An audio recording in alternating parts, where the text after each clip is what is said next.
In this class we're going to look at learning from others. Now, an effective learner is one who can utilize resources and people to achieve goals. An effective learner knows what the resources available are and knows what the goal is and can structure the resources in a way to achieve the goals. Drawing on past experience perhaps, learning from past experience and learning from what the theory suggests, learning from what was picked up in lectures, as well as practical experience perhaps from the past. Being able to learn from others is an acquired skill. When we are open to learning from others, we benefit from their knowledge and experience. In business, this is a very valuable source of knowledge. People who have worked in business for some time will have accumulated a lot of experience, the experience of how to do certain things, and perhaps the experience of failing in the past and learning from the failures. Now, all of that experience, if it's passed on to other members of staff, perhaps newer members of staff, can lead to greater efficiency because the same mistakes will not be made. So companies have histories, and the histories are their experiences, and these can lead to better practices in the current situation. But learning from others require good interpersonal skills, especially communications and listening skills. Interpersonal skills is when two or more people communicate and interact with each other. It's a two-way or a many-way conversation and learning situation. But for that to be effective, there must be good communications. There must be clear understanding of what is being communicated. And there must be good listening skills. There must be clear understanding and good interpretation of the words. Learning is a lifelong process which requires hard work, dedication and commitment. Learning doesn't end when the college course finishes or the university finishes. Learning is every day, because every day there are new experiences, and every day there is something to reflect upon. And the reflection adds to our knowledge, it adds to our experiences, it adds to our knowledge that we can bring to bear when we meet similar circumstances in the future. Now, the types of learning methods and approaches. Well, there are social networks where people interact. There's mentoring, where perhaps one person with a lot of experience will attempt to pass on that experience to another member of staff. Perhaps in a company, a senior member of staff with many years of experience and lots of experiences of what's gone right and what's gone wrong. That person may mentor, may pass on that knowledge to a new member of staff. There's also what we call shadowing and observing, where a member of staff associates with another member of staff and watches how the other member of staff, the experienced member of staff, does things, how the other member of staff works. So best practices are picked up. And there's learning from professionals, learning from the way in which professionals portray themselves, perhaps on courses, perhaps on short courses, specialist courses, or invited speakers. Sometimes companies invite in consultants, and observing the consultants and the way they structured themselves and organized themselves may be a pointer as to what is best practice in the future. And also following instructions, where members of staff follow the instructions and follow the instructions closely, and that should lead to learning as to whether the instructions are correct, but also learning from the logic of the instructions. There could also be job rotation, where a member of staff does several jobs, not all at the same time, but works in one department, then finishes and works in a different department, but in so doing is gaining a wider understanding of the organisation and of the functions of the various departments, and hence is acquiring a lot more skill. And of course experience, not just of existing members of staff, but the experience of the person, him or herself, who has been trained, their past experiences, their college lives or university lives or school lives, their lives in terms of the extracurricular activities that they were involved in, which could be anything from sport to music to theatre to travel to whatever. And they may be able to take parts of that experience into the work situation to help them in special circumstances and special situations. And of course we learn through research.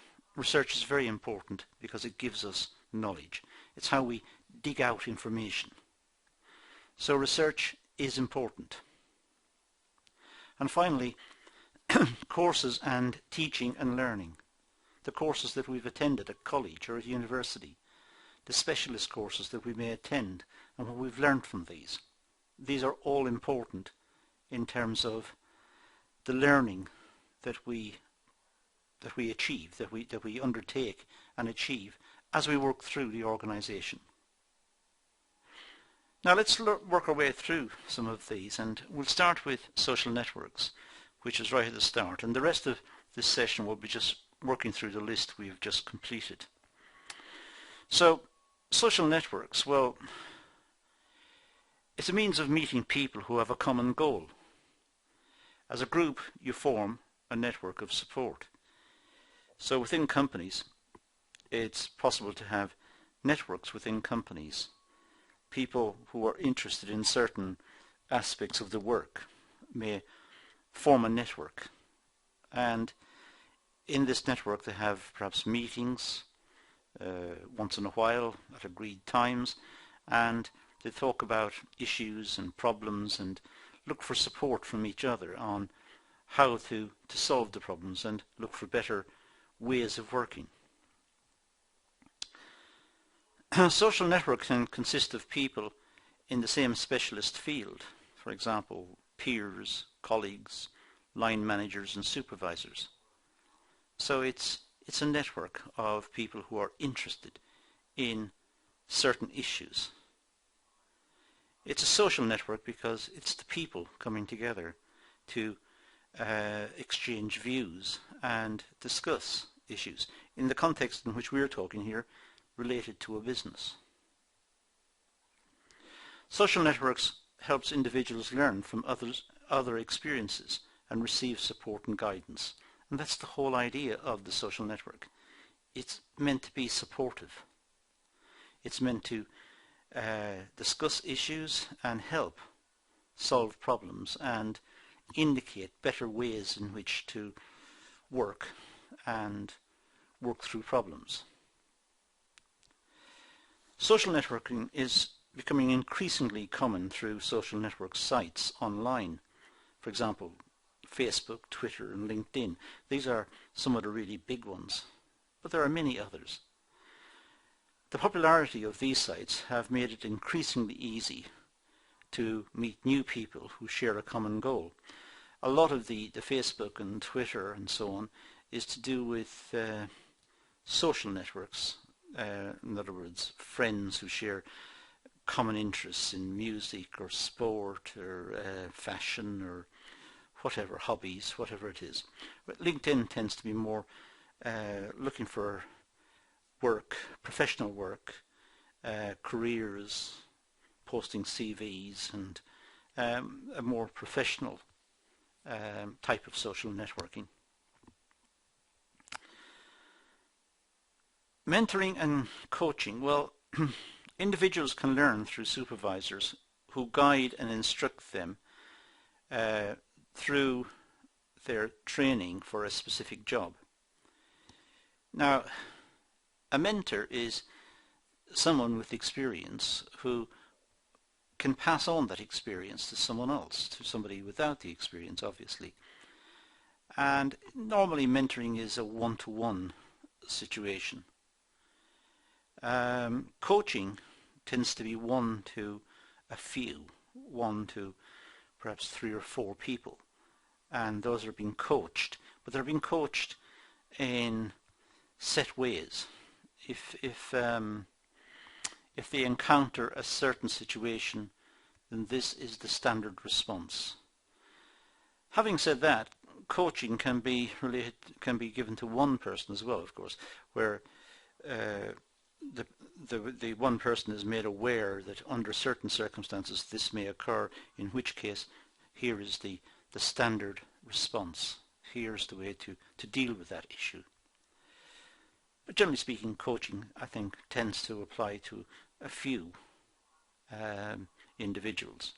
Mentoring is one-to-one, where the mentor passes on experiences and talks through problems, usually with one person, and guides that one person in their career.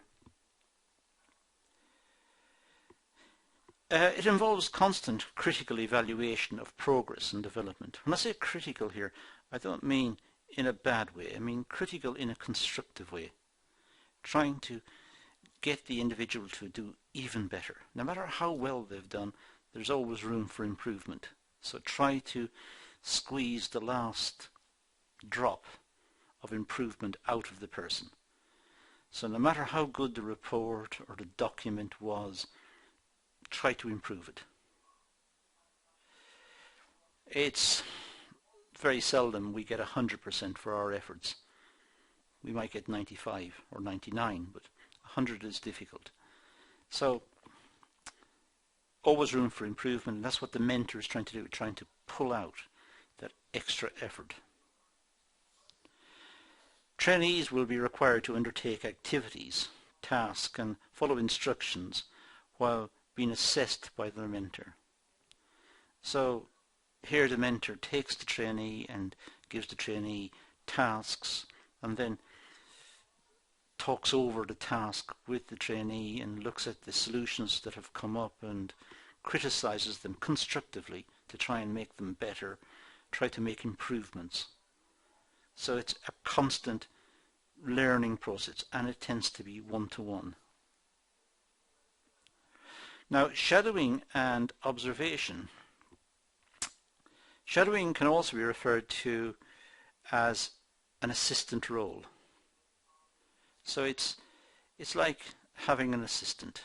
Individuals will observe the activities, roles and responsibilities of their seniors before taking full authority of the job in question. So when a member of staff has, let's say, been promoted, their existing job needs to be covered. So a new person is taken in and they watch how the person works. They watch the processes and they learn by asking questions. Why did you do that? And what is this form? And why do we fill it out? And where does it go when it's filled? This is shadowing. They're shadowing the job. They're watching the job being done, and they're learning and making notes so that when they take over, they are qualified to do it and they won't make mistakes. This type of training allows employees to be fully involved in the job. They may be required to act as assistants and carry out routine tasks. So in addition to watching the job, the person who is being observed may give small tasks to the person who is observing, who is shadowing. Small tasks, ask them to complete those, and at the same time being very open and honest about what they're doing, so that the person shadowing is getting a full and honest picture of the job, and which will enable them to take on the role, take on responsibility later. It also provides an opportunity for employees to consider whether the job suits their skills and capabilities. The person shadowing, having observed the job and having observed the tasks and the routines of the work, may not like the work. So rather than jumping straight in and taking on the job and finding it's bad and leaving, perhaps leaving the business, they're leaving the business with a problem, that there is a role not being fulfilled. So rather than that, the shadowing process means that the person who is shadowing gains knowledge of the requirements and either agrees or does not agree at that stage. If they don't agree, well, someone else is brought in to shadow and learn the task. But there is no gap or discontinuity as a consequence of the person leaving because they didn't like the job. Learning from professionals. Well, individuals often learn from their seniors who acquire years of experience and expert knowledge in their fields. Now, these professionals could be senior managers. They could be professionals in the wider area, people who have perhaps published books on the topic, or consultants who go to companies and deliver in-house training programs. So they can come from a variety of sources. They include supervisors, team members, line managers, teachers and lecturers, and other professionals. So they can be from a wide background. Having the opportunity to learn from others provides invaluable experience. Individuals will develop and learn new skills, acquire new knowledge, which they can utilize to progress in their chosen career.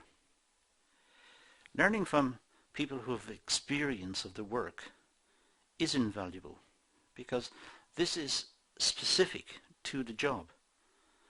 And if the people who are training, if the professionals who are delivering these experiences are honest and say, in the past we did this and it failed, and the reason why it failed was as follows, that's good, because that means that experience has been passed on.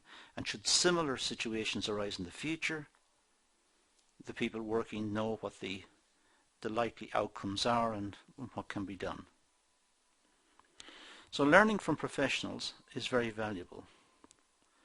Following instructions, well, learning occurs on the job, where employees have the opportunity to acquire skills and experience directly related to their job role.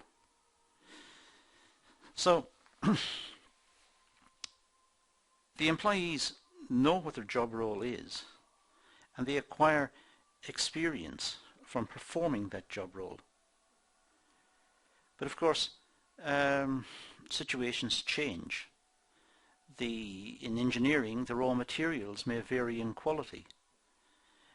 In the office, somebody may go ill, and there may be situations where the tasks have to be covered, but they don't have complete expertise in covering for the person who's away ill. So there's learning on the job. Another method of learning is by listening to, observing, and then following instructions. Therefore, it's important that individuals can listen and take notes when given instructions. The person given the instructions will have experience. The person given the instructions will have a good idea about what is required, and should also alert those listening to possible problems and how to deal with possible problems. So it's important that the individuals who are listening can take notes and can understand what's been said and are prepared in the context of any issues that arise, any problems that arise when doing the work later. Anyone from a trainer, supervisor, to a co-worker can be an instructor.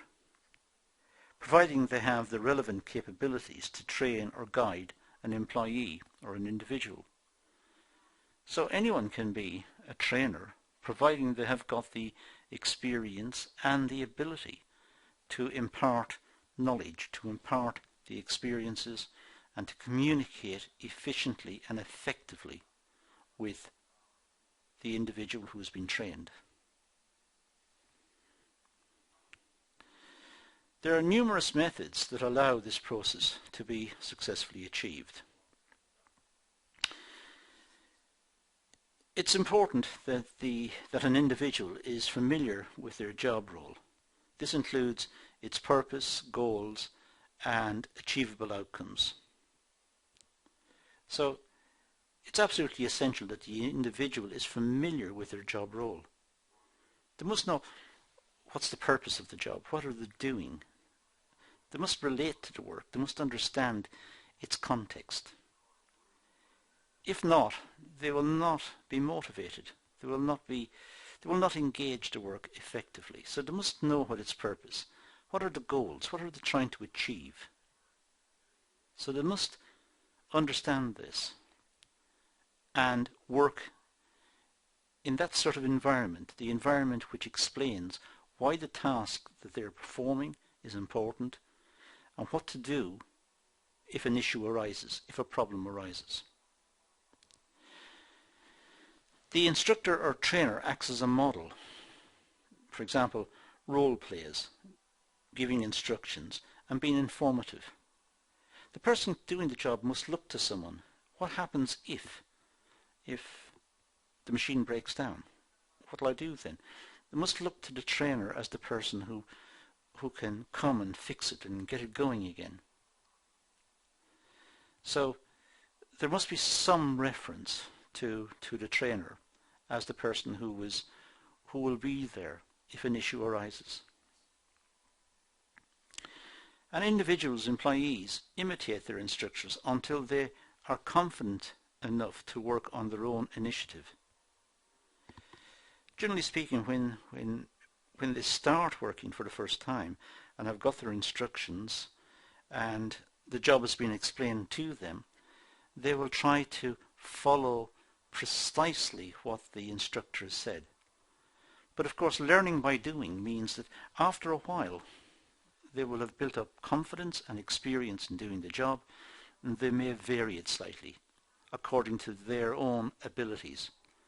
They may vary it slightly to make themselves more efficient in doing the job because they work slightly differently. But at the early stages, they will work precisely as the instructor tells them. Now, job rotation. Well, job rotation allows individuals to experience different roles and positions within an organization. This is important. It's a good way of widening experience within the organization to give workers the opportunity to experience different parts of the organization so that they start to build up an understanding of the importance of all the various parts and how it fits together. This process is very effective as individuals have an opportunity to develop skills, knowledge and capabilities. Well, it widens their skills because they can see the organization from different perspectives. It widens their knowledge. They have different tasks to perform and they find the work more interesting. And because they're working in different ways, they're, of course, developing different capabilities. It broadens their understanding of the business operations, and that's very important. It will engender some loyalty to the organization, greater understanding of what the organization is trying to do, understand the complexity of the organization, the complexity of the product. So it leads to greater involvement with the business and the overall goals of the business. It reduces boredom as well and generates more ideas and innovation. People new to jobs may come up with ideas that perhaps others haven't thought about.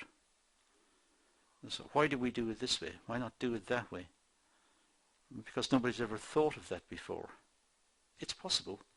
So it could lead to innovation. It could lead to change in the work pattern. But it certainly leads to reduced boredom for the individual worker, because it's a new environment, it's a new process, it's a new way of working, and they will welcome that, generally speaking. So job rotation is enrichment. It's job enrichment, and the workers feel better for it. And they have this exposure to different job roles, so that is good. Now let's turn to experience. Experience is a process often used by on-the-job training. Now, on-the-job training, the idea is to build up experience of the job and of the work routine. Learning takes place by doing. It can be very effective, but also very time-consuming. So learning by doing means teaching the worker the various processes that need to be undertaken and completed, and then explaining to them why the processes are in that sequence and the importance of the processes and any tolerances or any issues surrounding each process, how to get it right, and in the case of failure, what to do, how to fix or remedy a situation that has gone wrong. So it can be time consuming, but it can be very effective. The method is most effective if followed by other training methods. For example, apprenticeships. Apprenticeships are essentially work situations where there's theory combined with practice. Apprenticeships are normally for workers post 16, after leaving school, who don't want to go to university or to college, but want to get jobs and earn some money, but also to learn and get a career. So apprenticeships means it's a very practical type of learning. They can learn within the company, but also they are given the opportunity to pick up or study for some qualifications, vocational qualifications.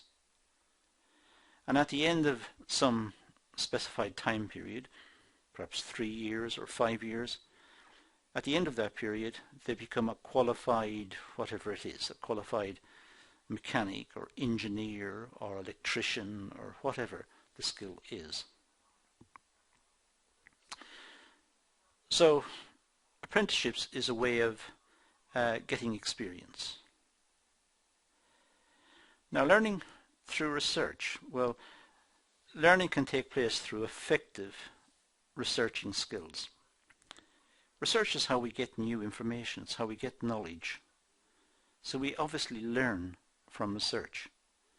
Even if the research fails, we've learned from the experience of setting it up and doing it, we've learned why it failed and how to avoid the issues in the future. But if it doesn't fail, it yields results. We have learned from the results. Research is how we move forward in industry, in commerce, in the academic field, in medicine, in all areas. We research to try and solve problems and try to get insights into relationships, perhaps in physics or in chemistry or in biology or in business or in engineering. We research. And this is learning. Effective research allows us to be independent learners. We are all able to go and search for information, providing we know where to search. So we can be quite independent. An individual who has an idea about a new product can go and research the product, can go and research the market for similar products, or can research the technical requirements for the product that they have in mind. That's independent learning. And it's learning through research. Research is giving the person information. Some examples, well, could use the internet, for example. That's a great source of information. Or go to a library. Again, we research in libraries most commonly. Depends on the nature of the research. If it's looking at products, for example, and how customers receive a product, you might want to go to local communities or communities where the product is sold to conduct the research. Or maybe the media contains articles, perhaps past newspapers or magazines, or it could be video footage from television companies. These may be accessed perhaps online, or it could be accessed in local libraries or requested.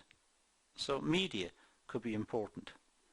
And of course, we can research through our colleagues by asking them their experiences and what do they think should happen under the following set of circumstances.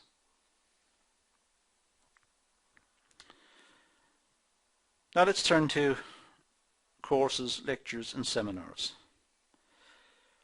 Well, this is a very traditional method of learning, most effective for auditory learners, people who want to listen.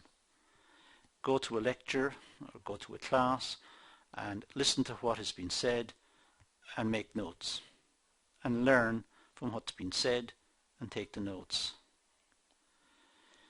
That's a very traditional method. Individuals gain knowledge and acquire critical abilities through formal lectures. We get information, we get knowledge, and we also learn to analyze the knowledge, analyze situations and try to work out why something is causing something else, or what the relationship between two variables is. So we get critical abilities. When I say critical, I don't mean in a bad way, I mean critical in an analytical way. Critical, looking into why certain relationships exist and what's causing them and how robust are they or how fragile are they. So individuals gain knowledge in lectures. They get to understand relationships. It could be relationships in business or in engineering or in science, and they get to question why those relationships exist. Courses can now be offered by organizations to help employees receive the best type of training. These can be offered through a variety of courses and distance learning techniques. And it's increasingly the case that the internet has started to provide training videos and training classes and training sites where companies can buy in and get more generic material that will facilitate their own in-house training programs. So they can buy in classes, video classes perhaps from the internet, and then add in their own in-house material to train their workers as they require.